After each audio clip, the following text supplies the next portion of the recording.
Well, thanks very much, comrades, for the opportunity. And the little warm-up video clip I showed you there was from mid-December. I know a number of you have seen it already. I've watched. I'm going to show you a few clips tonight. Oh, probably about a dozen in actual fact, and I've watched all of them 20 times. So you've seen some of you will have seen some of them once before. But you can afford to see them again. And in that warm-up clip, you heard chants like tous ensemble, grève générale, all together, general strike. And you also saw the sort of classic kind of what would you call it? A bit of a classic symbol of rebellion in France. It's kind of the equivalent of the Ned Kelly stuff is, Asterix and Obelix outfits, because they're the sort of the symbols of rebellion to authority. So that's why at demos you'll see people dress up as like Asterix or Obelix. I'm going to attempt to illustrate, I want to try and bring this to life. The amazing developments happening in both Britain, sort of embodied by the Corbyn leadership, and developments in the United States as well, particularly embodied with the Bernie Sanders presidential campaign, the election of other DSA-aligned people recently in the US midterms. That sort of stuff is relatively accessible to us, and so if you speak English, well, you can go to the primary document, so as to speak, yourself and hear people's voices. So it's a struggle to get things which are translated. So that's why I'll try to work in a whole bunch of video clips. I'm not very technically capable, so I'm literally just going to scroll through a dozen Facebook and YouTube clips and then just sort of close the browser as we go along. So it'll be a little bit clunky, so bear with me, but I think that's important to bring things to life. I certainly don't pretend, while I've got a passionate interest in France, I won't pretend to be an expert on France or the Gilets jaunes movement, but I have had a long-standing interest in France, lived there a little bit. In early November, I handed in my honours thesis to the University of Western Australia titled Crisis and Renewal in the French Left, and then 2 weeks later this thing broke out.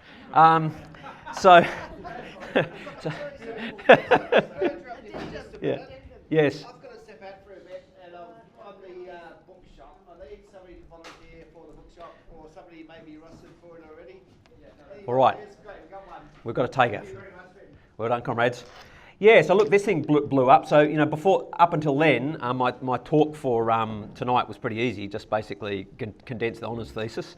So instead what I'll be doing is looking at the Yellow Vest movement, so what it is, where it came from, what it is, what it isn't, some of the particularities about it. In the second phase of the presentation, I want to talk briefly about what are some of the questions that are posed for us in Australia by this thing, like what does it mean for us? Does it affect our strategy, tactics or not?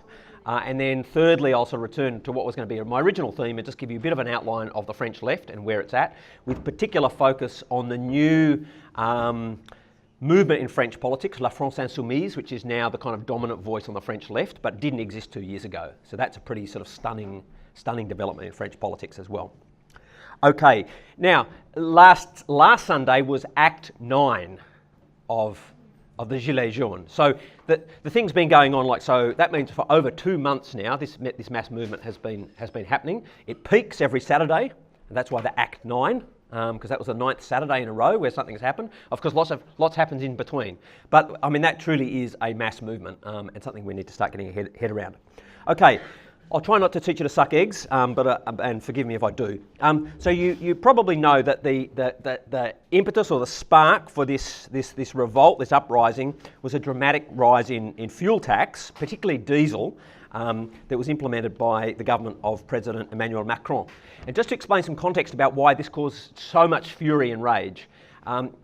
About 60% of French people drive diesel cars, and they were herded into diesel cars by the previous tax regime, because diesel was more ecological. Well, it has less CO2 emissions, but we now know also produces carcinogenic diesel particulate, which is a serious issue in big European cities. I mean, that's why Paris is moving to ban diesel cars. So it is a serious ecological issue. But you can imagine hundreds of thousands, if not millions, of working people who can't even afford to buy, and as this is quoting one of the Gilets jaunes protesters on the Champs-Élysées, who can't even afford to buy new tyres for their car, let alone buy a new electric car, being told, the price of diesel is going to increase by 24% in the space of a year.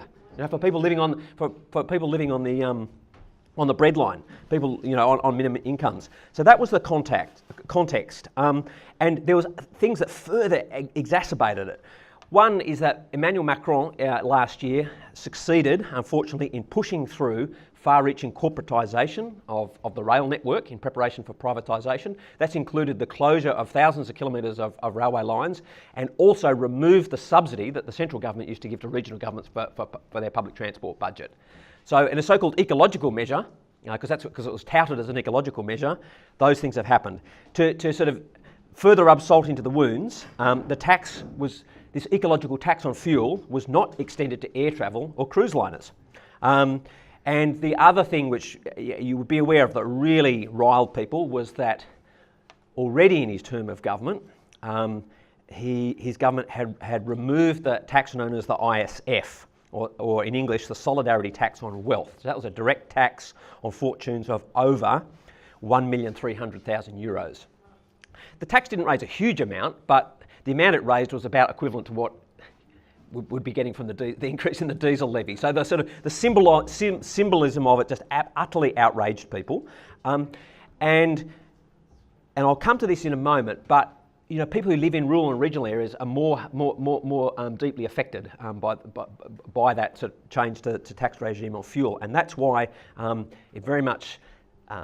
The centre of gravity of the movement, particularly in the early phases, was actually in rural and regional areas, not in Paris. And its form has been predominantly hundreds on a given Saturday, sometimes perhaps even in the low thousands, of blockades just happening in small towns right around the country. So typically, you know, at the roundabout, you know, the French love roundabouts. So you know, if you try driving in France, you get sick of roundabouts. So you know, there's always roundabouts, you know, dotted around the, you know, on the perimeter of a town, and so block a roundabout, you know, or block a freeway, or go to a toll booth and let people pass for free, you know, because that's the trick there, you know. So and just an amazing outpouring, creative sort of form of protest. And yeah, you know, one which, as I said, you know, the international media started sort of taking notice when there were, you know, big confrontations on the Champs-Élysées, you know, such a symbolic place. You know, you've got the Arc de Triomphe and the Eiffel Tower there, that sort of stuff. But it really began in small town France, and this little clip is sort of typical of one. You might, you know, I don't like to make national stereotypes, but it is kind of typical of French flair. So this is a major freeway. I mean, imagine blocking the freeway between Geelong and Melbourne and getting away with it. And this is an example, you know.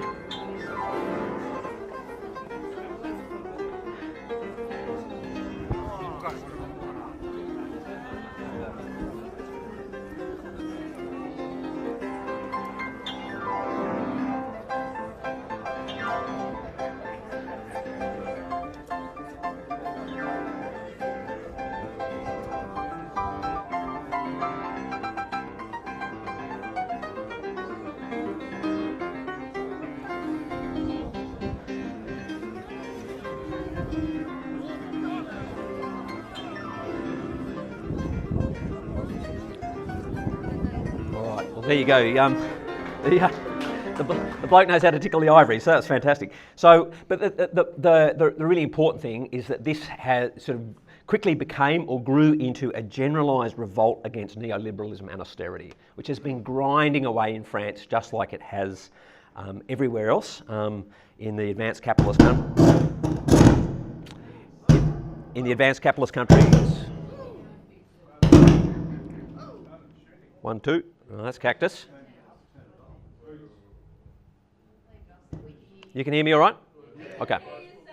No worries. Okay, so, and I think the thing that's really remarkable about it is that it's a revolt against austerity that is centred in unorganised sections of the working class.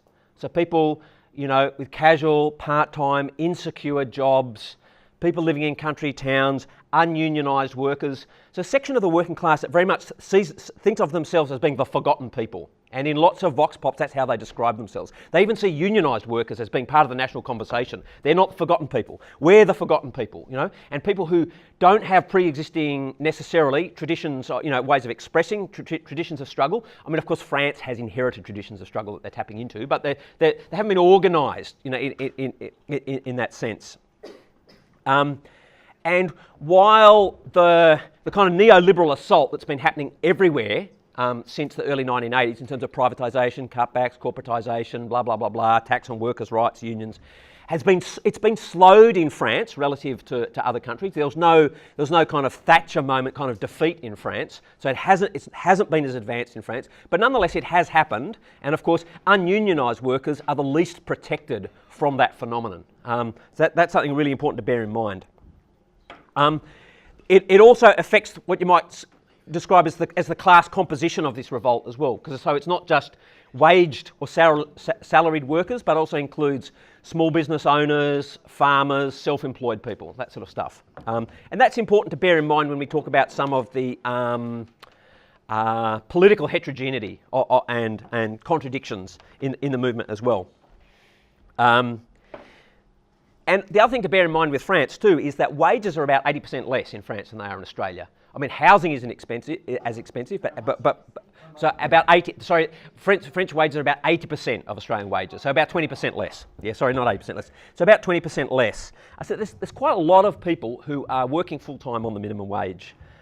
Also, bear in mind that France, like the rest of Europe, particularly Southern Europe, did experience the European financial crisis and the global financial crisis. There was no mining boom to cushion a section of the French working class in the way that Australia. I mean, obviously, I know there are people hurting in Australia and working people in Australia who benefited not at all from the mining boom, but some have. Whereas France has experienced stagnation, economic stagnation. In fact, it's probably only due to the fact that France does have a much bigger stock of social housing that there hasn't been a more significant explosion already. So just so you understand the difference, and this is an indictment on Australian society. In France, social housing is 44% of total housing stock. Okay, in Australia it's 4%. So I mean that kind of illustrates how I think it was Alex in discussion was talking about how workers in the advanced capitalist countries won the welfare state after the Second World War, but we won different kinds of welfare states with different strengths and weaknesses, and so there's things that are worse in France, there's some things that are better. The other important condition for this movement is to appreciate the fact that Macron was never overwhelmingly endorsed by the French people. So there's if all you know about as an outsider is the second round of the French election campaign where Macron won with 66%, you'd think, oh gee, he must have been, he must have been popular, and he was elected with a very explicit mission to modernise France, which means neoliberalism. French bosses are always complaining about how old-fashioned France is and are looking wistfully over the English Channel and that sort of stuff, and and even more kind of upper middle class, Uber economy type fans, in France have talked about how great Australia is and how great England is and America because you can get ahead and initiative isn't penalised and all that sort of stuff. So Macron was very much elected on that. He was elected on that basis, and he does have a support base, amongst a layer of more upper middle class people who think like that. But you need to understand that he was not decisively endorsed by the French people in the presidential elections in 2017.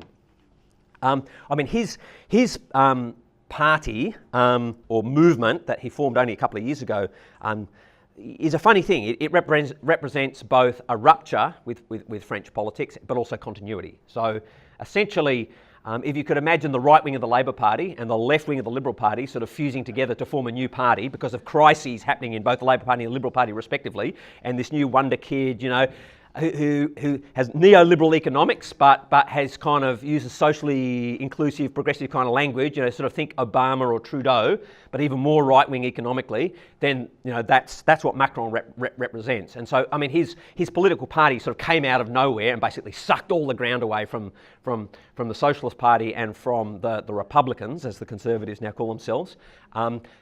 So he represents a complete rupture with the past, but also its continuity, because it's a continuity of that neoliberal project, and obviously a whole bunch of politicians from those two other previously dominant poles in French politics jumped ship and joined his movement.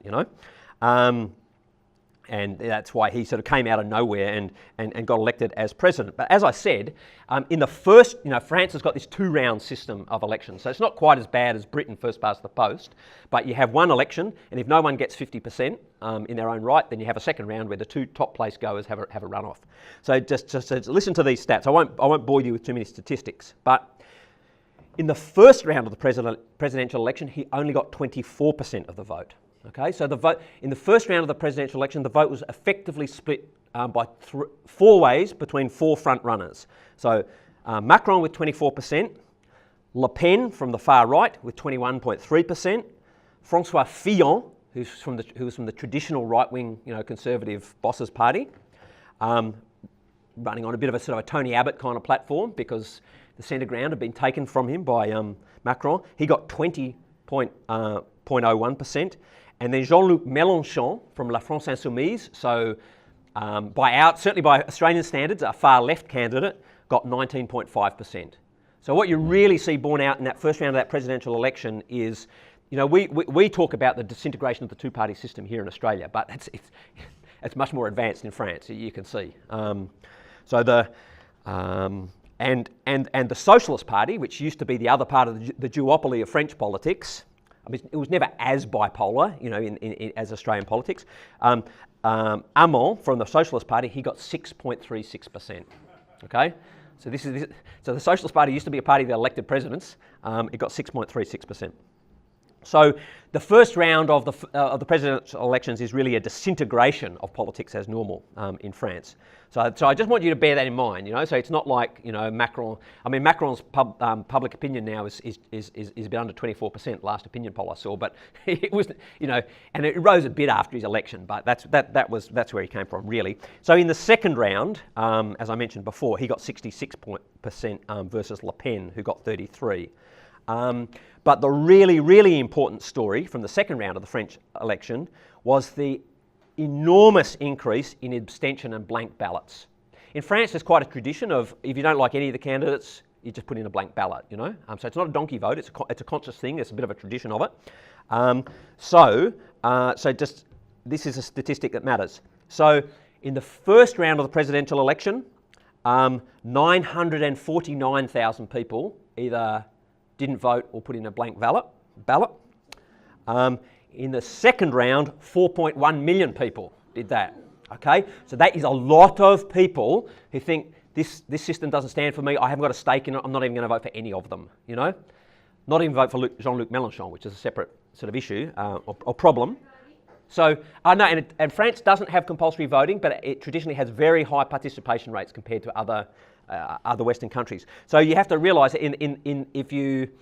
if blank ballots and abstention were a candidate, it would have come second, and Le Pen only came third.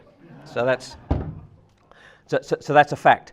Another unfortunate fact is that having won the presidential election, a few months later, that pattern of abstention was repeated, and it meant that Macron's party, with about 50% of the vote in the second round of the legislative elections, was then able to get about 3/4 of the seats in the National Assembly.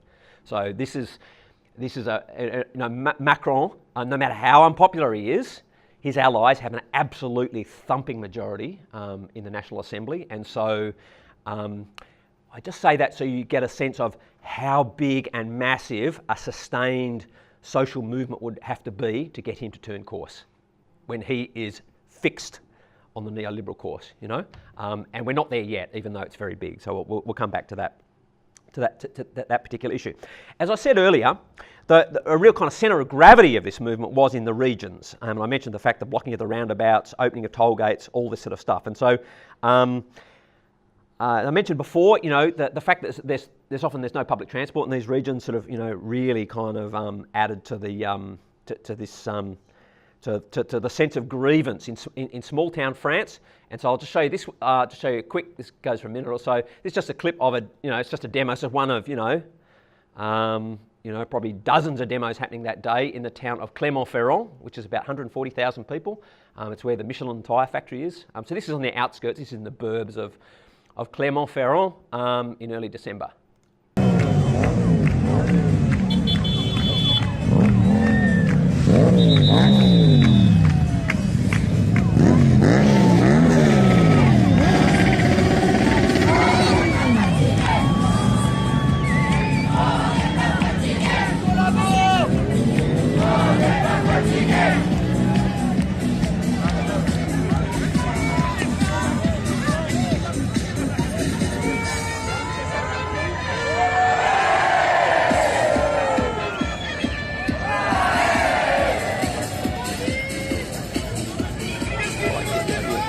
And as I said at the start, it's really important to realise how that the actual centre of gravity of this protest movement has been right across France. It's not like it didn't start in Paris, quite the opposite.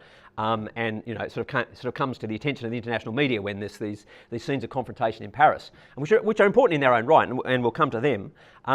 But another interesting thing about that, and those sorts of those real kind of confrontational demos happening on the Champs-Élysées, inevitably changes the demographic of the people who participate. It tends to be more a young man's kind of sport.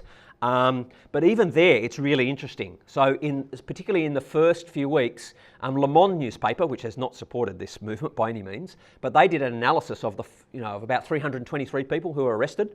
The first three, and bear in mind, in the first few weeks, the just incessant drumbeat from the kind of pro-capitalist media in France was, this is all being orchestrated by the far right and the far left. It's it's anarchist gangs, anarchist or far right gangs at the demos provoking the violence, blah blah blah blah. Anyway, Le Monde actually sort of dug into the actual background of the first sort of 323 people, I think it was, that were arrested in confrontations with the CRS, which is the riot police in the hated riot police in France. And they were overwhelmingly people who had never been to a demonstration before, were not involved in the far right or far left, and had come from regional towns to the demonstration in Paris. So they weren't hardened Paris anarchists or fascists. They were the further outpouring of this thing, which is really really interesting. But anyway, the really horrible use of violence by the police towards demonstrators, including entirely peaceful demonstrators, has also really helped catalyse the demonstration, and we'll talk about that in a little bit more detail later. I just thought I'd show you this one while I could. I think English speakers are discovering this thing called a flashball, which is an English word, but it's a lovely French invention. It's basically it's a hard sort of ball about the size of a squash ball or probably a bit bigger, that gets fired out of a rifle. I'll talk about the injuries that have been sustained. So you might have seen this poor chap.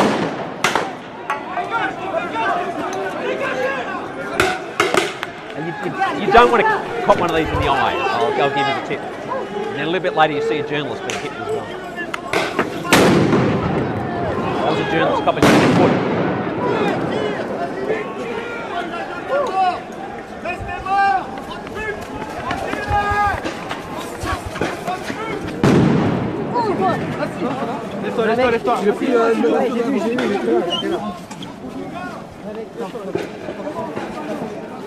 Blindness is the which I'll come to later.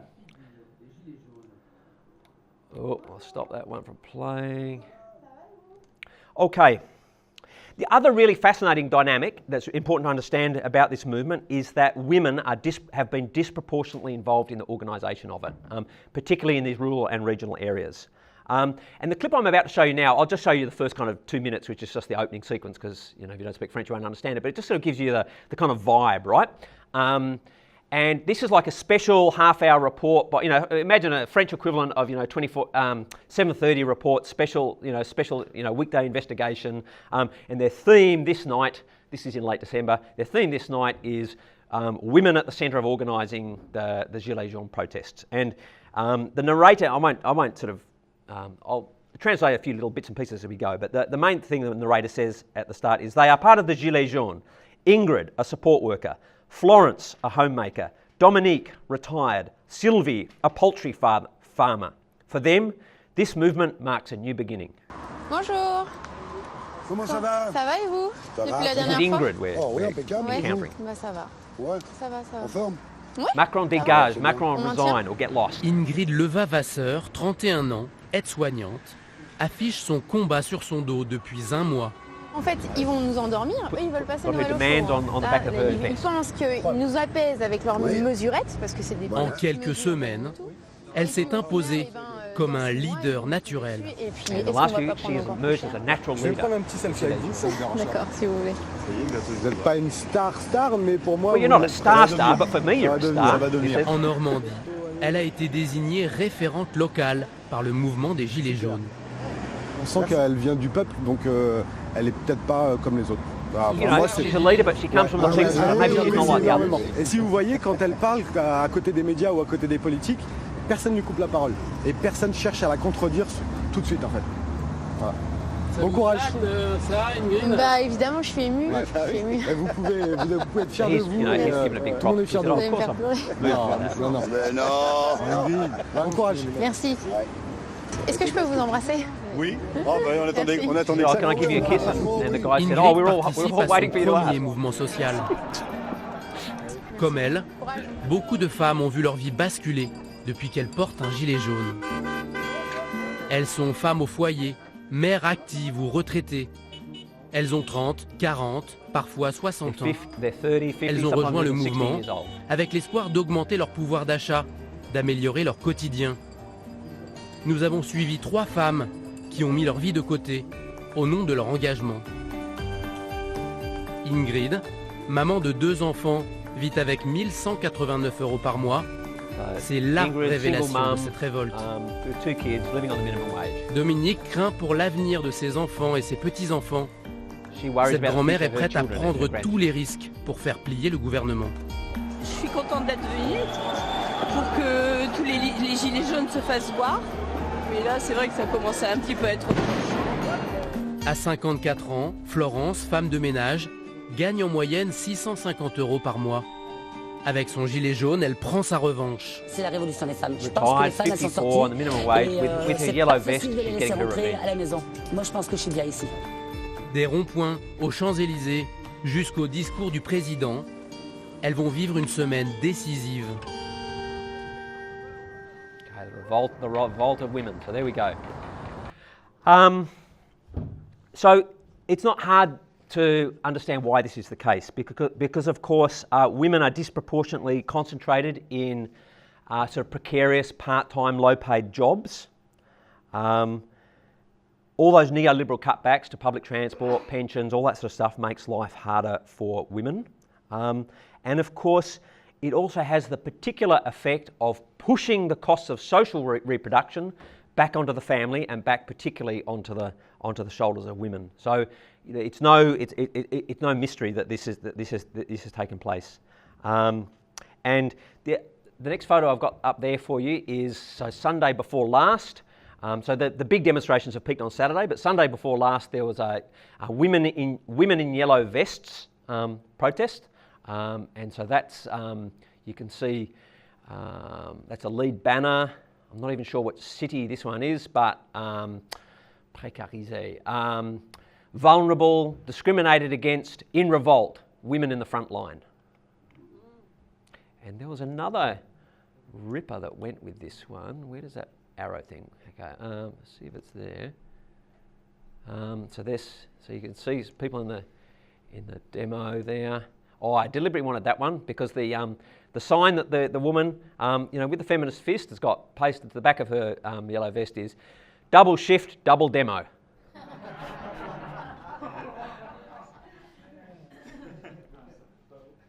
So I also just wanted to address this question of whether or not the idea that the Gilets jaunes was led by the far right. The first thing to appreciate is, like I said at the outset, is that this is a mass movement. You think about any mass demonstration you go to in Australia, and there's a diversity of opinion out there. We know that working class has diverse views, a mixed consciousness. Some people are progressive on one thing, bad on another thing, all that sort of stuff. If you got turned off by a demo just because the first working class person you came to said something you disagreed with, or they thought was a bit off, then you wouldn't last very long, because these are the people who are going to have to make the change. So you've got to be able to engage with them. So of course there is that diversity, and of course, particularly in the early phase of the movement, there have been expressions of racism and sexism and homophobia, conspiracy theories, that sort of stuff. And there was a conscious attempt by the far right to kind of ingratiate itself with this movement. The organised presence of the far right has actually declined as the movement has gone on, and as the movement has gone to the left. So certainly, Le Pen tried to ingratiate herself with the movement, and certainly, got on board with the sort of the tax kind of thing on fuel. But when the movement, often people have tried to analyse the demands of the yellow vests. Of course, there's multiple versions of the demands. This is a pretty diffuse thing. So it's a movable feast, right? So it depends which demands, put out by which collective when you're talking about. So of course there are some yellow vest lists of yellow vest demands. Some are more authoritative than others that include things that sort of overly nationalist or unfavourable towards foreign workers, and so you will sort of find that kind of thing. But in general, the far right, as I said, has been on the retreat. When the demand to increase the minimum wage started generalising, I mean, that really took the wind out of the sails from the National Front, because they don't support an increase to the minimum wage, And more recently, Le Pen has kind of echoed the this is time for people to respect law and order kind of line coming from the Macron government. So that's kind of, right, okay, see you later.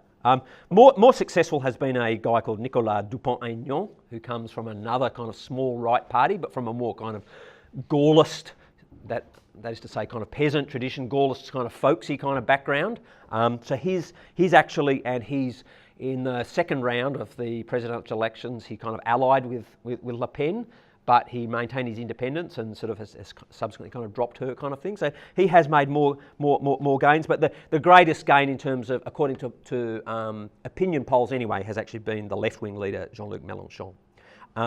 There have been far-right groups that have tried to infiltrate demos as well, and there's some pretty inspiring footage of fascists basically being kicked out of demonstrations, booted out, people chucking stuff at them and saying, cassez-vous, cassez-vous, which means piss off, Have you got that here?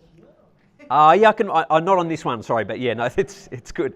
But of course, the real thing in this movement maturing and becoming what it needs to be is not just physically expelling the fascists. Okay, that needs to happen, but also is actually developing more rounded left-wing politics. So obviously, the frantic task for anti-capitalist activists in France is to throw yourself into it and without being overbearing and sort of preaching like you've got the truth.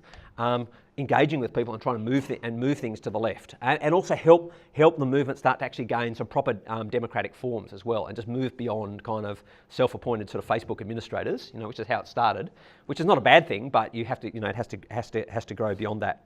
The other thing which has precisely helped that development has been the increasing convergence between the Gilets jaunes and other social movements. That's very exciting, because that we know that ideas rub off. And you start supporting other people protesting, that sort of stuff. So also emerging in December was sort of independently, but at the same time, and then coming together was big protests by university and secondary students. That's not from a mass movement, that's an organising meeting. Just so you know what a mass movement looks like, it can be a bit of a shock, when you live in Australia. That's an organising meeting in December for the protest next week at the University of Nanterre in Paris. So the main issues for university students were is basically the French government. This is part of Macron's wanting to modernise France and make it more like the Anglo-Saxon countries, is allow universities to individually control their own selection. So France has this system. It's talk about different gains of different welfare states. So in France, before the end of year exams for their equivalent of the HSC, the baccalaureate, the mark you need to get in order to do engineering will be set. And if you get that mark, you are entitled by law to go to your nearest university. End of story. No, there's no, second round offer, third round offer bullshit.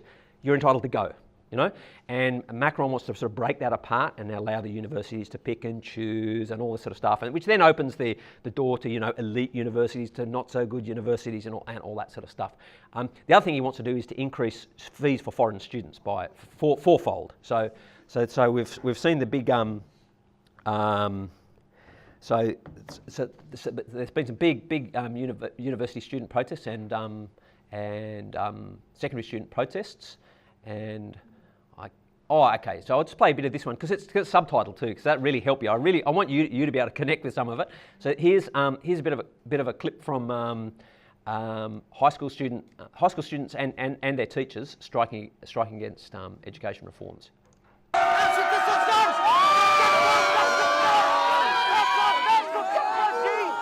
Moi je reste à côté du mec, mon cher freestyle,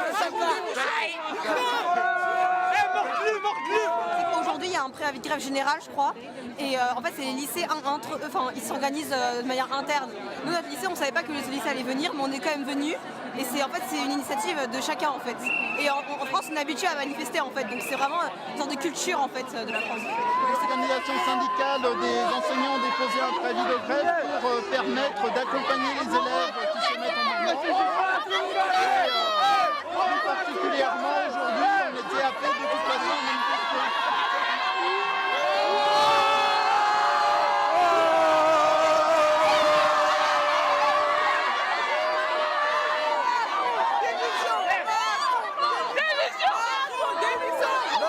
Macron démission. Macron resign.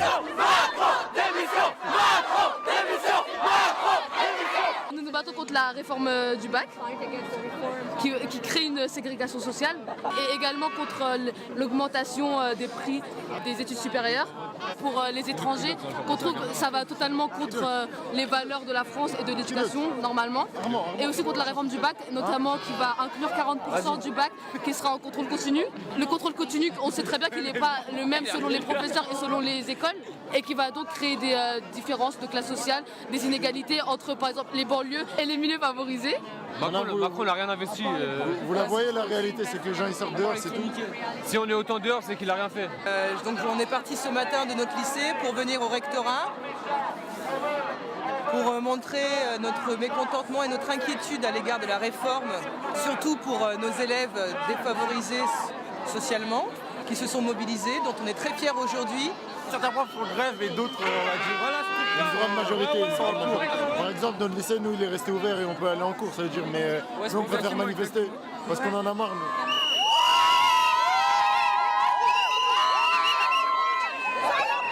Et en fait, on a un gouvernement qui mène des réformes vraiment d'inspiration libérale très très fortes.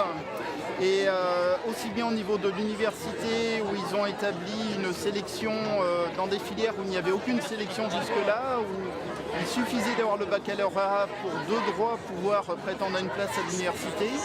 Ça a été mis en place l'an dernier et ça se développe de plus en plus. Et ils cherchent à adapter le bac qui jusque-là était un diplôme national et le premier diplôme universitaire qui permettait donc d'accéder à l'université en un baccalauréat beaucoup plus local en renforçant la part de contrôle continu, c'est-à-dire d'évaluation dans les établissements. Et on craint que ça conduise à ce que les universités sélectionnent en fonction des lycées, des établissements, et en fonction de la réputation de ces établissements, ce qui se fera au détriment des classes populaires. Les sélections de Parcoursup, ça fait... Hold that one there because it goes for another 10 minutes. And what some of the young guys will speak about later is how police tried to prevent them from attending demonstrations. And that then leads us to what was an event that caused an absolute scandal in France when in a town called Mont-la-Jolie, which is like a working class dormitory suburb west of Paris, where a whole, senior high school students basically wanted to, walk out of class and join the protest, and they were basically blocked and kettled by police and sort of herded into a kind of a vacant lot, and you'll see what the police did to them. And this just went ballistic in France. I mean, this was a real tactical stuff up by the authorities.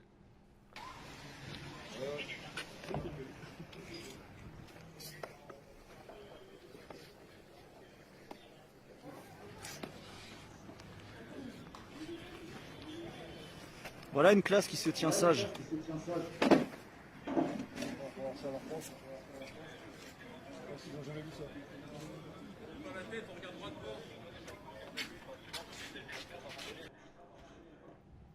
Now those young fellas were kept like that for 4 hours, subject to constant racial abuse, and that was filmed by the police. And the voice you can hear is actually the copper filming it, saying, "Now there's a class that knows how to behave itself."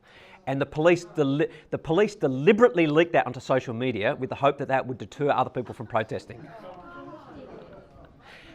So, you know, I mean, even Macron's ministers had to sort of backpedal, oh, yeah, you know, that sort of stuff. But so it was, but the reason I raised that is because the really inspiring thing about it was that it was taken up as an issue by the Gilets jaunes protesters the next, for Act, 4 or 5 or whatever it was, so the next Saturday. That in towns right across France, including small town, including in white small town France. That's the thing that was really, really fantastic. It's just really illustrated this thing that people radicalise through their experience. Nothing teaches people like that experience of struggle, and it's through struggle that you work out who your real friends and your real enemies are.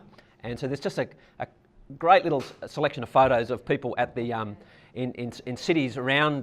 So that unfortunately in this screen size I can't tell you which cities they are. So yeah, everyone paused and for a few minutes went down on their knees, hands on their heads as an act of solidarity. And so I can't see which towns they are on this thing, but there's Rouen and Toulouse, and it just goes through all these towns. There's one I like the most, which we're coming to in a moment. That one's good too, particularly where they're standing off against the police. Basically saying, "Here, come and get us." That one's worth pointing out too. So that sign there, the police kill, and the other sign says "Casseurs de vitres contre casseurs de vie." So, you do often get small groups of anarchists at French demos who like to sort of set fire to cars and smash an ATM and that sort of stuff, and they're known as casseurs, which literally just means like breakers or buster upperers kind of thing, vandals or hoodlums, that kind of thing, So here we're saying what breakers of windows versus people who break lives. But that's the one I like the most. Look, that's a small town in the Alps. Probably, it's probably a village of like 100 people.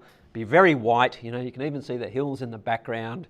And look, even outside their little town hall, drop to their feet, hands on the knees, sign of solidarity. That's for me. That's real, lump on the throat kind of stuff. So that's fantastic. The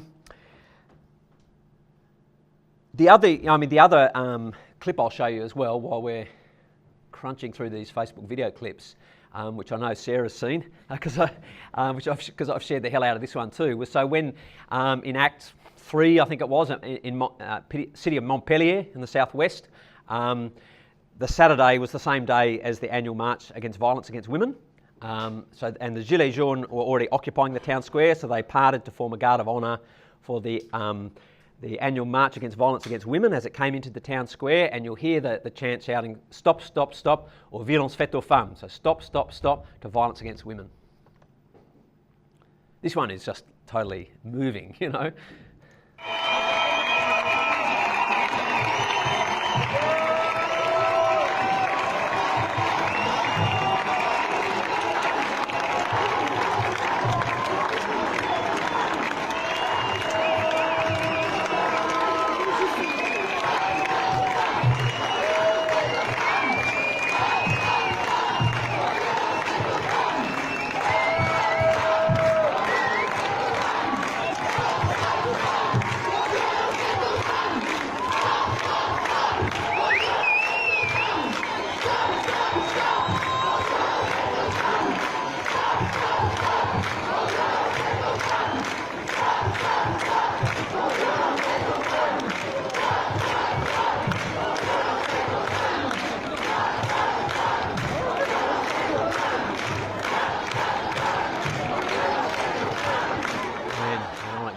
I've already shown you that one, haven't I? Okay. All right. The other point of convergence as well has been those occasions where the Gilets jaunes and unions have protested together as well. Usually when there's been workers in particular sectors protesting around a particular issue, that the two things have come together. So particularly rail workers on one of the blockades, it was dock workers in Marseille with the Gilets jaunes. Certainly with teachers has happened already. The teachers has kind of formed their own sort of inter-union kind of thing called the Red Pens. So they're kind of colour coded, that sort of stuff. So that's really good.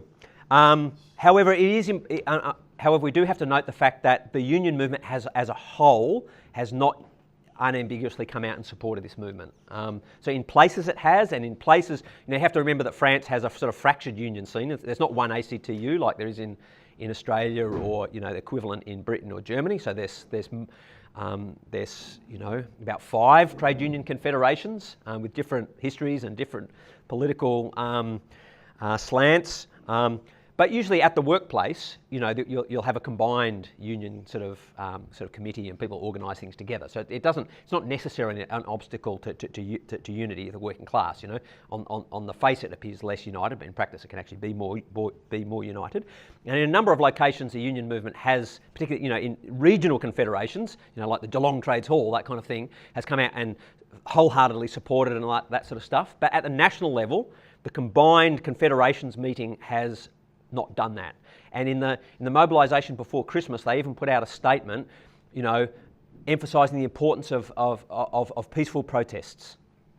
And that really infuriated people who were part of this movement, because it made no acknowledgement of the police violence that's taken place, And so, even though I generally think of the French union movement as being more militant and more dynamic than Australia, large sections of its leadership, particularly as you go up, to the national level, are still sort of anchored in this idea that, our job is to cut a deal with Macron on behalf of working people, And no one's asked the union movement to cut a deal for these workers at this stage, Go and talk to them, support them, then worry about, about how we take it forward. So that's, there's a layer of those workers who aren't, as I said, who probably distrust unions as well, particularly those ones from more small business backgrounds or who haven't been union members or that kind of thing. And so we haven't yet had a nationwide strike called to coincide with any of the sort of Act 4 or Act 5 or Act 6 or anything like that. And so that is a real strategic problem, because until that happens, it's extraordinary this movement has gone on for as long as it has. Like normally you think, well, a movement, it's either got to go forward to a higher level or it's going to fall back and be defeated. It can't just sort of stay in this. It's still continuing on, and finding new creative ways. So it hasn't gone away yet. But we really do need the rest of the working class to fuse with that and mobilise for it to score. And if you're going to actually defeat Macron before the next election, that's what would need to happen. In a number of places, the movement is starting to develop some more democratic forms as well. So councils are being formed, noticeably in Toulouse, I think I was reading recently, which is a really important thing. The other point I wanted to touch on is how Macron and the pro-capitalist media have responded to this process. Inevitably, their initial response was just stay the course and denounce it as being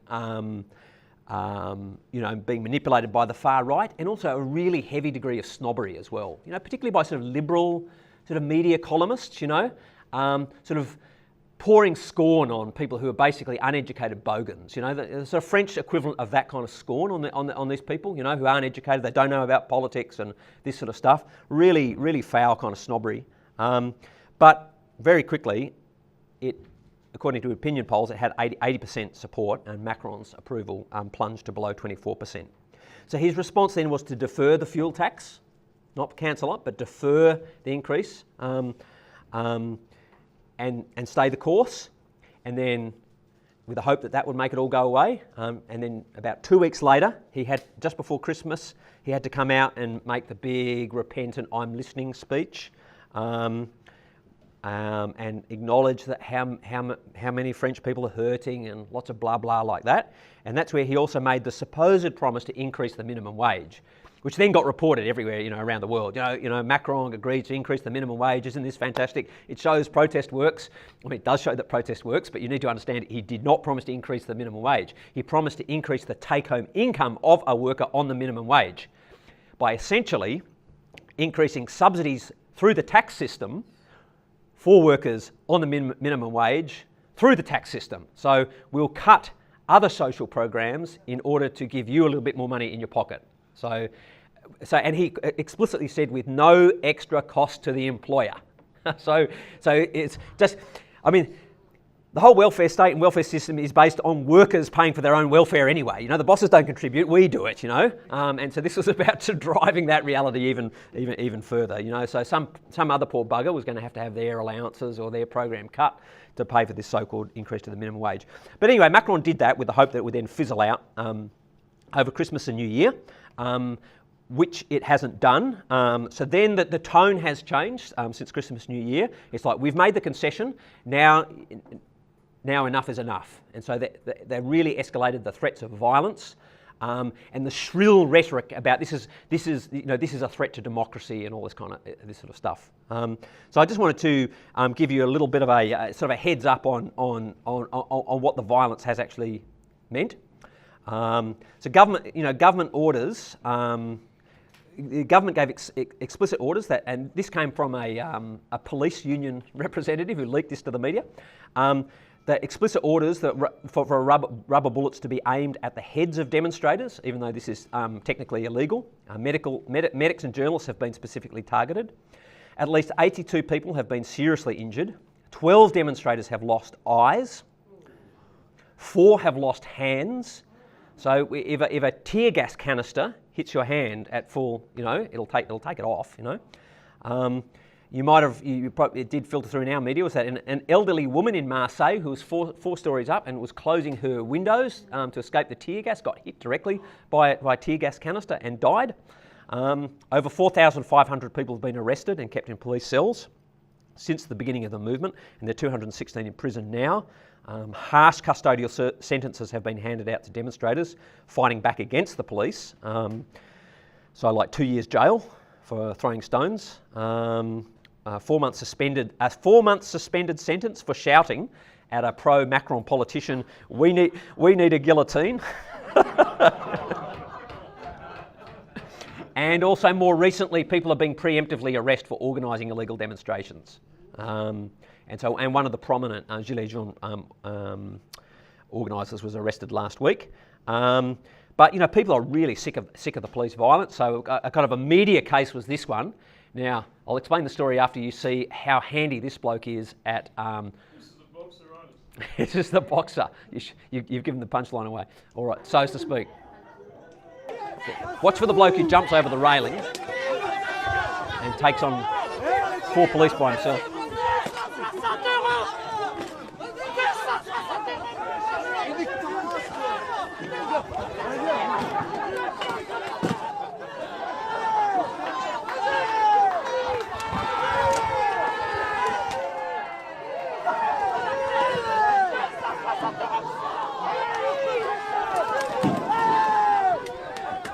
Got him on the run.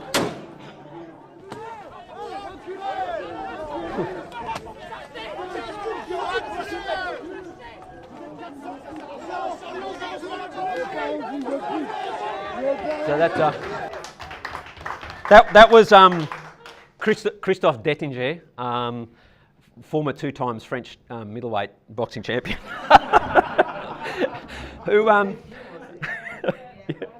and he, it was very moving because, you know, he got recognised. That went completely viral, of course. He got recognised, and so then he did a Twitter sort of video sort of post where he said, "Look, it was me. I shouldn't have done it, but you know, and I'm going to give myself up to the police. I own up to it. But you know, we were peaceful people at a demonstration. I've been with my wife there 3 times at the demonstrations. You know, we were pepper sprayed directly in the face. Other innocent people have been attacked like this. I've just had enough. You know, that's why I did it." And then he went and gave himself up. You know, and of course, and then an online sort of fund appeal was set up for him, and within like 48 hours, it raised 130,000 euros and counting. Before the site that funded that hosted it basically bowed to government pressure and closed any more donations.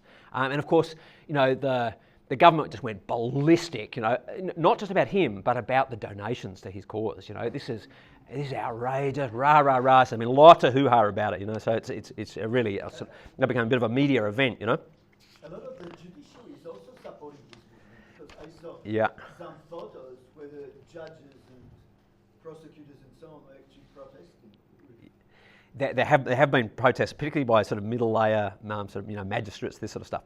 Anyway, I've already spoken for too long, and I've got two other whole sort of areas to get through, so I'll whip through them. So very quickly, some questions, lessons and questions that for you to sort of ponder on, and that I don't pretend to have all the answers for. How long can it continue, and what will it take to win? I've already speculated. I think it needs more convergence of struggle and a general strike. Second is that the shifting the cost of ecological transition onto workers through consumption taxes is doomed to fail. I mean, it won't work even where it's genuinely meant, let alone through bullshit ones like Macron was trying to do. And we can talk about why that doesn't work, but the terrible political consequence of it is it does open a potential opening to the far right. The third one is what place for the call for the citizen-initiated referendum, because that's one of the demands that has really come up big in the Gilets jaunes. It's understandable for a couple of reasons. One, because France is like a really hyper-presidential system. Power is really concentrated in the hands of the president. So it's a real way of saying, well, we want the people to be able to have a say. Of course, it's also more popular with small business owners or self-employed people for whom the demand to raise the minimum wage is either not appealing or they're indifferent to it. But of course, if you look at experiences of places like California and Switzerland, citizen-initiated referenda can go both ways. The far right the right can mount them as well as the left. And they don't, by themselves, they don't change the balance of power in a society or how opinions are shaped by the capitalist, media and capitalist institutions. So, are they a good thing or not? I'm sort of open on that one. I don't have a particular thing, but it's become one of the demands of the Gilets jaunes. So I raise it. Does this signal, this movement, the era of the people and the time for left populism? And I say that because there's a sort of, some people actually theorise this, and Jean-Luc Mélenchon and La France Insoumise sort of partly embrace this theory of we shouldn't talk about class struggle anymore. We should talk about the era of the people, this kind of thing. Does this give us cause to actually change our fundamental analysis of society, or just how we sort of pitch our language? I think we should always seek to be popular in our language, but don't subscribe to theories of it's an era of populism. But that's a debate that's out there, just letting you know. The other thing is, I think we in Australia should reflect on the fact that, neoliberalism has been coupled with instability in politics and a decline in the traditional institutions of politics, particularly social democracy, in all the advanced capitalist countries. That process has been playing out in all the developed countries. The 50s and 60s were the golden era of social democracy, when they could deliver the welfare state based on constant growth. They could redistribute a portion of the profits to workers via the welfare state. And they were able to do that, for 50s, 60s, into the early 70s, until that post-World War II boom came to an end. So that's the golden era of the Labor Party as well. The Labor Party, the people sort of imagine is the real Labor and all that sort of stuff. But that has ended definitively everywhere. And inevitably, it's now producing its political expression. Of course, there's a drag factor. Politics doesn't change overnight. So that post-war boom sort of comes to an end in the mid to late 1970s. But the political consequences are maturing, more and more and more. And as they mature more and more, eventually they're going to really start rupturing to the surface as well. And of course, even though, in some ways Australia has been, Australia's been cushioned from the most recent worldwide recession, it's happening in Australia as well. And we also have a growing layer of a working class who are adrift and are looking for a political home and are not unionised, have never been unionised. There is no union at their workplace, and there's no prospect that there's going to be. How do we relate to them? And who have a deep sense of betrayal. So that's an issue for us as well. And in Socialist Alliance, we should be thinking, well, how do we reflect that in our election campaign? How do we speak to those people with a left voice? Because there'll be people speaking to them with a right voice as well. Okay, really quickly, I'll just try and skip through some of the features of the French left, which was going to be the original topic of my talk, but is not now. So the Gilets jaunes also emerge in the context of a profound disruption of pre-existing political institutions, both for the ruling class parties, with Macron's new party on the scene, cannibalising them, but also by virtue of the fact that The 2017 presidential elections marked the emergence of La France Insoumise, which means like France unbowed or France, you know, standing on its feet, or it doesn't translate easily, but that's the sense of it, you know. Eclipsing by many, not all, but most measures, the two traditional parties of the French left, the Socialist Party and the PCF. Okay, so this, I mean, that is an earthquake in the French left. So I already mentioned that Jean-Luc Mélenchon just got just shy of 20% of the vote, whereas the Socialist Party candidate only got 6%, and there's a far left candidate who got 1.1, I think. So Mélenchon very much has emerged as the authoritative voice of the left in French politics. The low turnout in the subsequent legislative elections hurt La France Insoumise, but they still got 11% of the vote, which translated into 17 seats. Now that's still less than the Socialist Party that got 31 seats, but get this, that is down from 295 seats. So the Socialist Party used to have 51% of the deputies in the National Assembly, or 295, and has now got 31. And it has been completely riven by splits and infighting, and do we try to do our own separate project, or do we jump ship and cozy up to Macron and all this stuff. So in the media, it's allowed Mélenchon just to keep emerging as just punching away as the real opposition leader, you know, and he's increasingly perceived in that way. The Communist Party group, by the way, got 16 seats in the Parliament. So just very quickly on the origins of La France Insoumise. So there's some critical factors to explaining its emergence. One, as I've already touched on, is the adaptation of the Socialist Party, like social democratic parties everywhere, to neoliberalism. I know we've got a partial exception now with Jeremy Corbyn and the British Labour Party, but you know what I mean. And it's also conditioned by the long-term decline of the PCF, the French Communist Party, which you need to understand emerged from the Second World War as the largest political party in France. Now Mélenchon himself started political life as with quite a small Trotskyist group that did entry work inside the Socialist parties. He and a band of comrades entered the Socialist Party. He later became a junior minister in the Mitterrand government, where he cohered his faction, but nonetheless served as a loyal minister to Mitterrand. The real political turning point for him was the 2005 European Constitution referendum. So that was basically to cement a constitution which would further embed all these sort of unelected, norms of the European Union. And the political establishment in France backed it, as did the majority of the Socialist Party. But Mélenchon led a minority in the Socialist Party that opposed that called for a no vote in the referendum, and allied with the Communist Party and the far left and various movement activists. And that was his real turning point. That was the beginning of his process of breaking from the Socialist Party.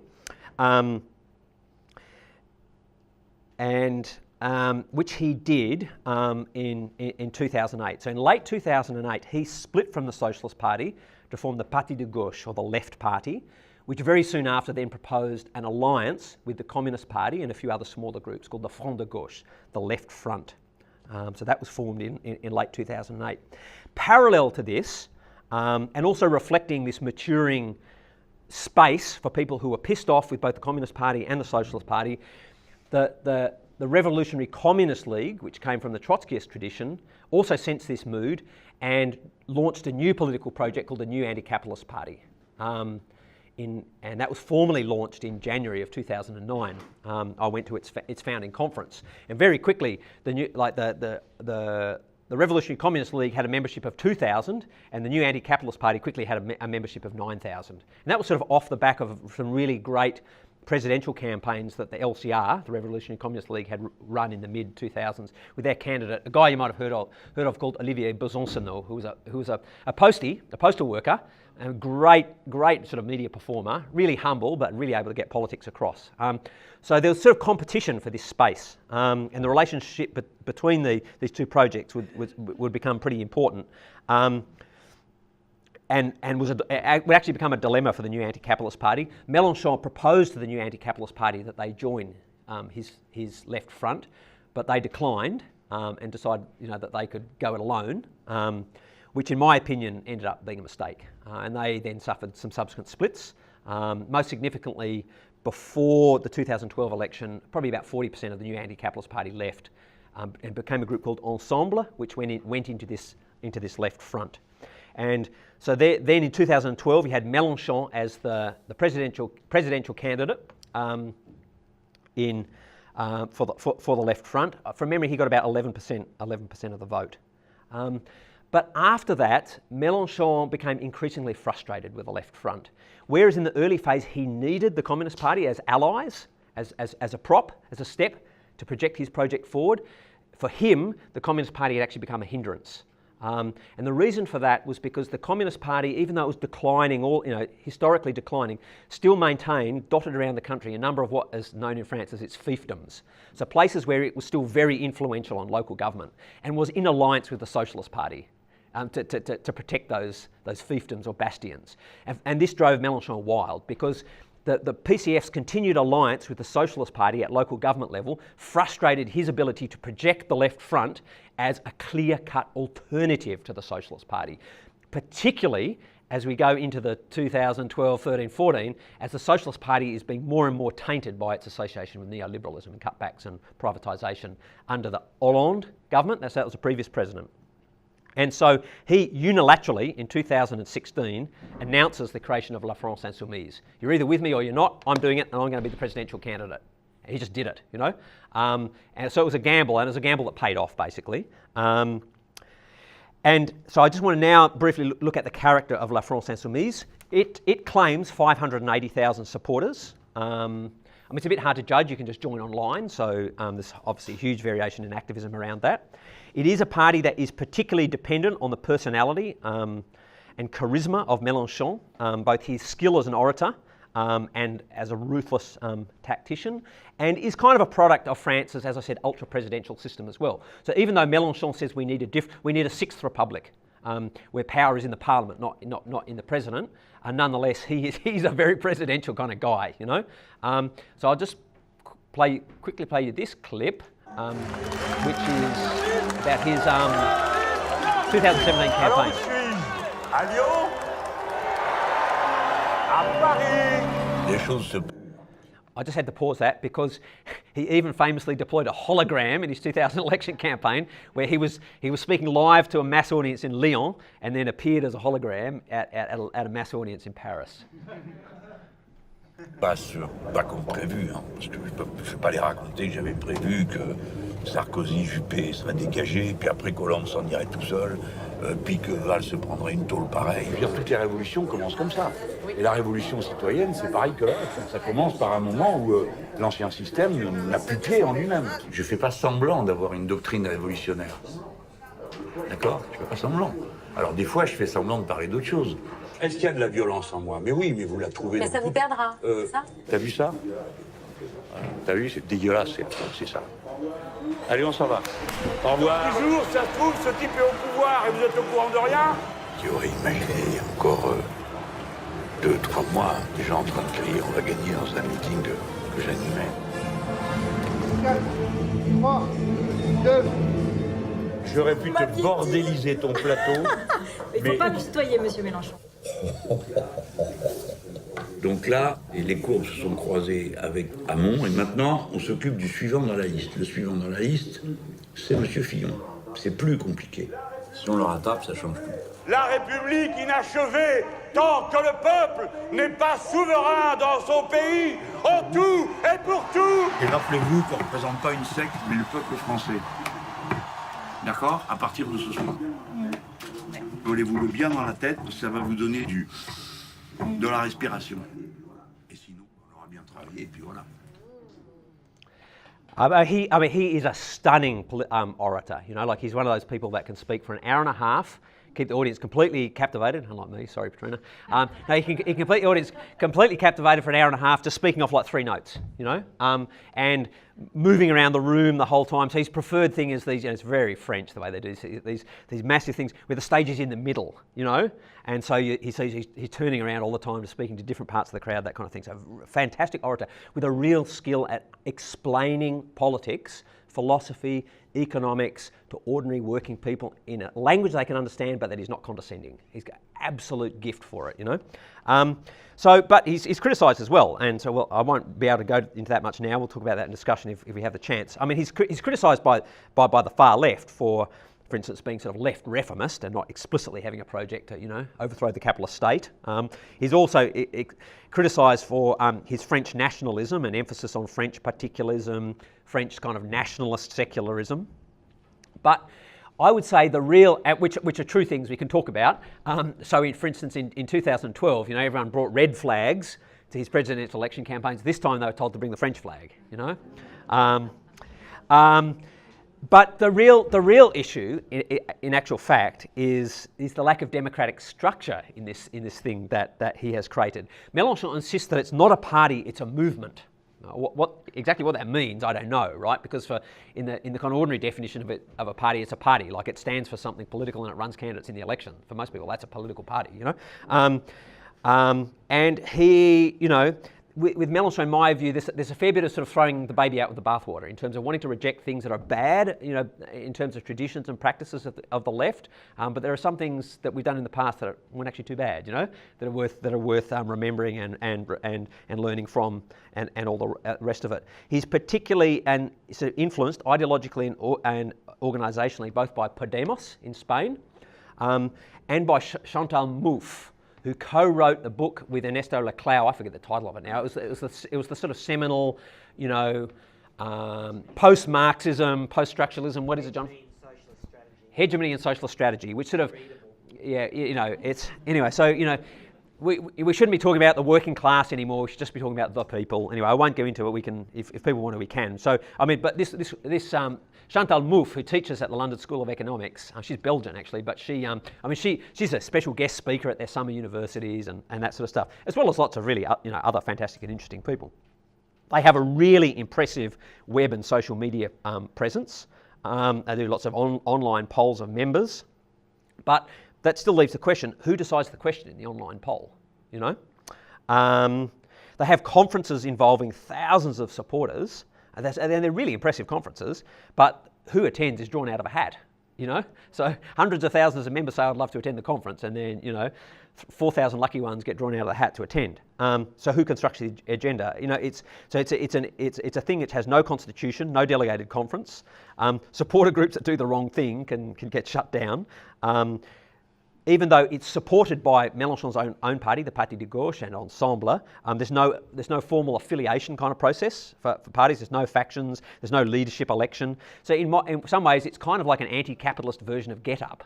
You know, it's really groovy. There's all this sort of fantastic stuff, but there's actually no constitution. You know, there's sort of an unelected board which actually decides the priorities. And in the case of La France Insoumise, you know, there are differences, but in practice, you know, the leadership sort of group is the MPs and their staff and the full-timers based in Paris, you know, debating things out. And so the differences get resolved behind the scenes. Here's their parliamentarians. Two of them are members of, so this woman, Clémentine Autain, and this one, Caroline Fiat. They are both members of Ensemble, which is, I would say, is the organisation that is closest in its sort of, you know, world thinking to Socialist Alliance. And this woman, Daniela Obono, she's not afraid to disagree with Mélenchon on some questions in public, such as the right of Muslim women to wear scarves, headscarves in public. So there are differences of emphasis and that sort of stuff. There's another guy who's really interesting, one of their MPs. Where's he gone? Oh, here. Francois Truffaut. So think of a kind of a young Ken Loach, because he's a left-wing movie maker, but a very good public speaker in his own right. So he's kind of touted as a bit of a rival for Mélenchon. So it's an interesting thing. But I think you can see that both in the. I'll finish up on this point that you can see it's a very exciting but complex situation for the far left. How to intervene. So how to intervene in the yellow vests, which we were talking about at the start, but also how to intervene in La France Insoumise. So the comrades in the new anti-capitalist party are still continuing their independent path. They run their own presidential candidate, their own candidates in elections, all that kind of thing.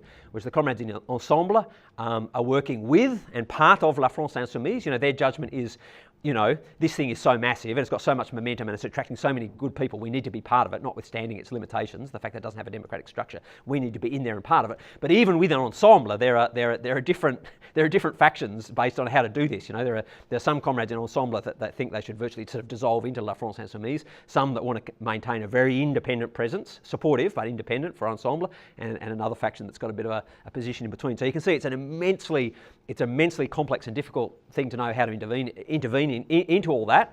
But I'll finish on this note. It's a good problem to have.